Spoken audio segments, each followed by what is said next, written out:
Yes, we're back with another rider episode. Today we have Jonny. He's a photographer and he seems like he covers all walks of life into photography worlds. So we're just going to see what we have to learn today. But before you get into that, don't forget to like, subscribe and follow and share. So nice to have you here today, Jonny. Yeah, it's nice to be here. It's a So, surprise. so tell me, what were you like in school? Oh, in school I was really arty, so I'd be kind of drawing and into all that. I wasn't very sporty. I was more creative.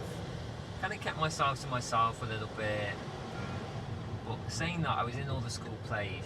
Anything creative, I was doing it. Mm-hmm. Okay. And when did you? So you're real creative. So when did you transition from being in the place to being on the other side of the camera? Well, I did a lot of painting and drawing and anything creative, but I think I realised that photography was for me. I was reading a magazine one day and looking at these beautiful pictures on the cover, and I thought I could do that. And one of the interviews inside was talking about how they created this cover. And I thought, yeah, I could do that. I'm creative. I've got an eye for design, and I think this is for me. I want to do photography now. And I was about 17 at the time, and I did a night course just to see if I was into it, if it would work. Mm-hmm. And that's when I kind of thought, yeah, I found the creative path that I want to pursue. I like painting, I like drawing, I like singing, I like acting, but photography is where I'm going to express myself. How long were you acting before in theatres and stuff? Nothing serious. Like I was in a school play. I kind of did like a community thing, and nothing too serious. I was only young at the time. Same with painting and drawing. It was kind of school age, so not very long at all, really. Mm-hmm. Okay. So what was the first camera you had?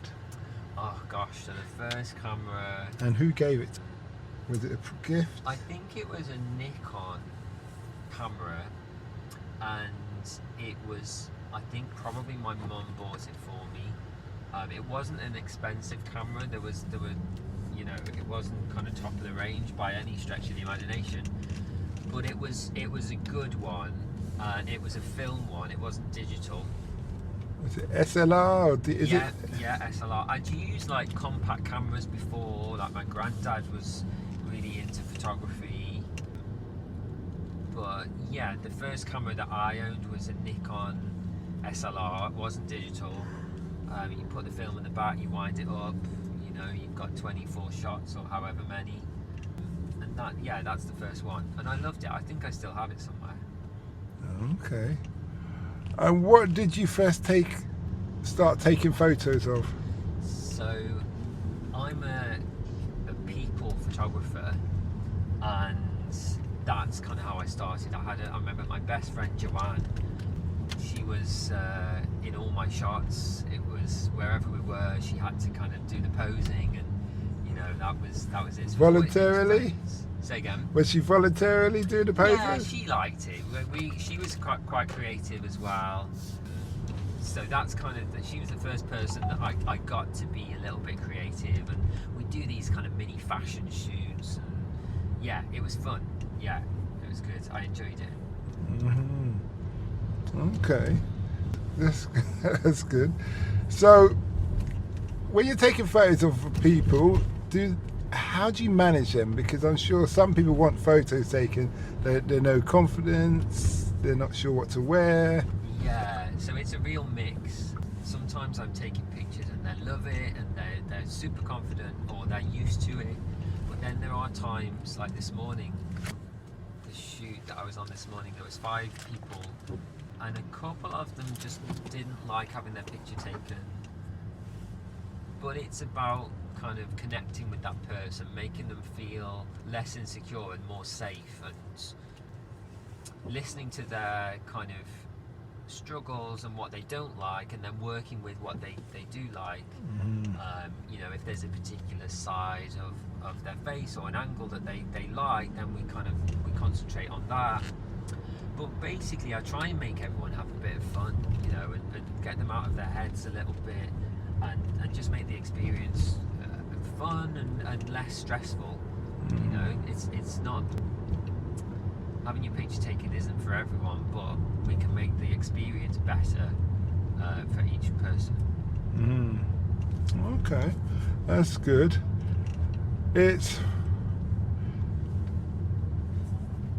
Have you ever had to manage somebody who's got lots of confidence but really doesn't know what they're doing?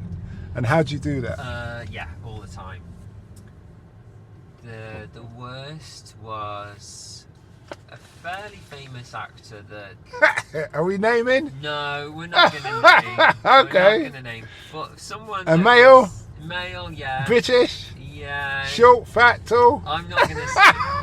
What I will say is they gave me the same expression every single shot and didn't want to budge, which is frustrating because as a photographer you want to get different things out of people and you want to get different expressions, and that's where the creativity lies, and that's where you get the good pictures. But yeah, this person was just giving me the same look every single time. So that was difficult, and I think, how did I manage that? I kind of had to take the picture while they were mid-conversation, or, you know, chatting to the makeup artist, or, I don't know, it was tricky. I don't feel like that was my best job, but I don't feel like it was necessarily my fault either. But yeah, some people are trickier to work with than others. But who doesn't like a challenge, you know? Yeah, and it also, a challenge develops your skills, makes you more worth the money. Yeah. It's funny you talk about catching people off guard, because I think that's the best way to take photos. And I'll give you a short story. I was in India, and I was on the university trip, and there was one of the old lecturers had one of those safari lenses. Oh yeah. And we were in one of those like Taj Mahal places, and we were sitting on the wall, and we were on the verge of, well, you know when she wants to communicate and you're not very good at it. And he snapped a photo of us. I didn't realise until the end of the trip, and the way she was looking at me and the way my facial expression was, I was like, whoa, because I knew what the conversation was at that time. So when I saw that, and I'm thinking, if anybody looks at it, they can tell there's something going in great depth there. But it also made me reflect to myself. But from then on, I thought, when I take photos myself, assuming so I did buy a long lens and that, I always try to capture people when, like a zoom from a distance, just and capture them like that. I think some of those pictures are always going to be the best because you've got a natural expression, and they're going to communicate that moment as it was.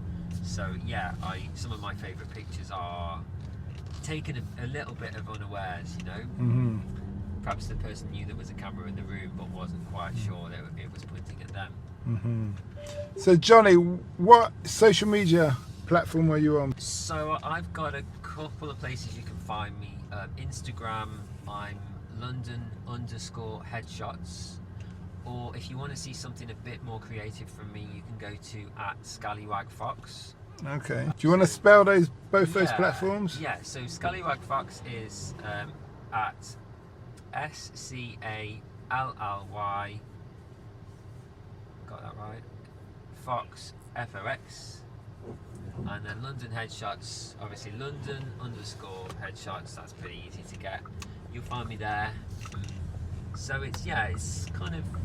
Oh, and also if you're interested, I've got a little side project at the minute. If you go to London Dog Photographer, you'll see some very cute dogs. Yeah, that's my weekend's little side hustle. There's some very cute dogs, all done in like a studio setup. So they're super cute, super pop art style, really bright and colourful. Not your kind of outdoor cute dog pictures. They're quite unusual. So yeah, lots of places to find me at Scallywagfox, at London_headshots, and at London Dog Photographer. Okay. what have you learned about the business that you wish you knew when you had started? And what would you say to your 16-year-old self?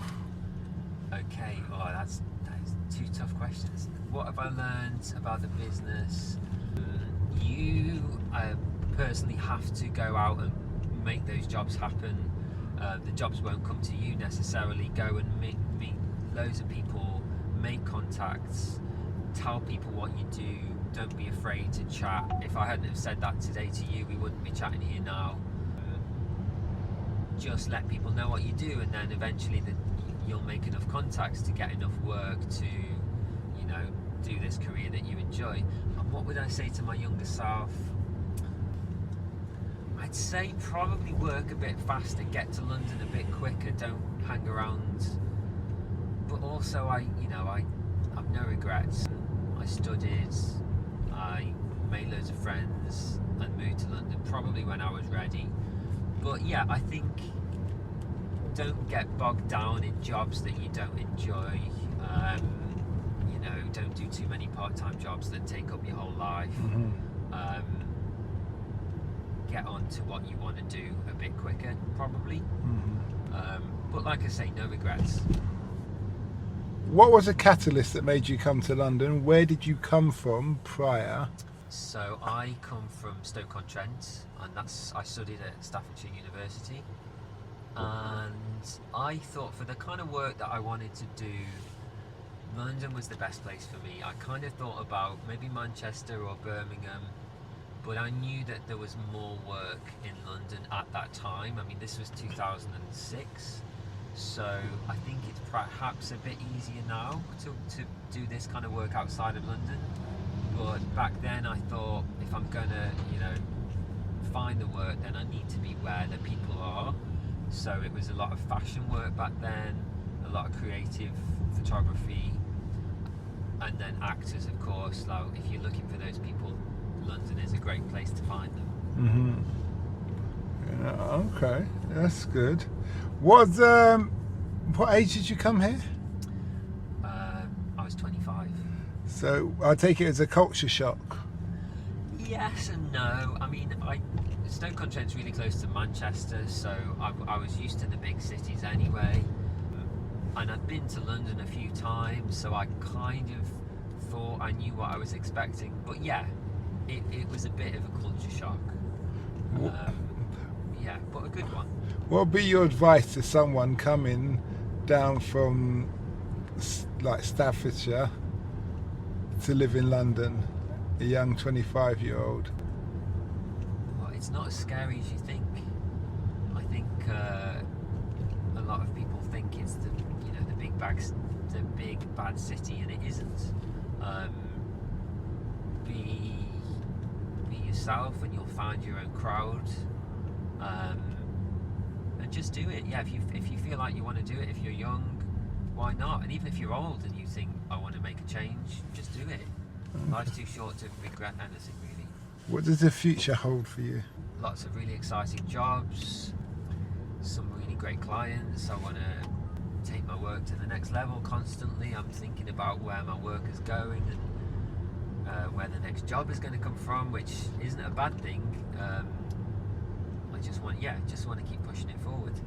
And for the audience who are listening, who may be interested in using your services, what kind of jobs do you do? So the obvious ones are the headshots. If you've got a business, you want your teammates having a picture taken, I'll come in, I'll set up a little studio in your business, take all your headshots. If you're an actor, I'll do your headshot. If you've got a dog, come and see me at the weekends, take pictures of your dog. Yeah, I do. I mostly do people, I have to say. I mostly do. Do you do weddings and events? No, I'm not your wedding photographer. That's a whole different ball game. Oh, is it? Yeah, weddings are hard, and yeah, I'm a studio boy, so everything I do is mostly with a studio setup. Weddings, it's all going on, and yeah, you need nerves of steel for that job. And also, I suppose, with the studio, it's 9 to 5 hours, more or less. It can vary. I did last week. I did somebody's a fashion designer's new campaign, and that the team we got started in the afternoon, and we went till quite late. But that's not too common for me. I'm mostly daytime hours. But yeah, if the job needs me there all day or all evening, I'll do it if the job is right for me. Okay. Well, we're coming to the end of our journey now. Remind the people, where can they find you? They can find me on Instagram at scallywagfox, at London_headshots, or even London Dog Photographer if they want to see some cute dogs. And they can find me on my website, which is www.johnnybosworth.com. Well, thanks a lot for that, and we wish you well. Thanks a lot. We hope that episode enhanced your life. We post an interview every day, as well as vlogging on our social media channels. Don't forget to subscribe to get our latest episode.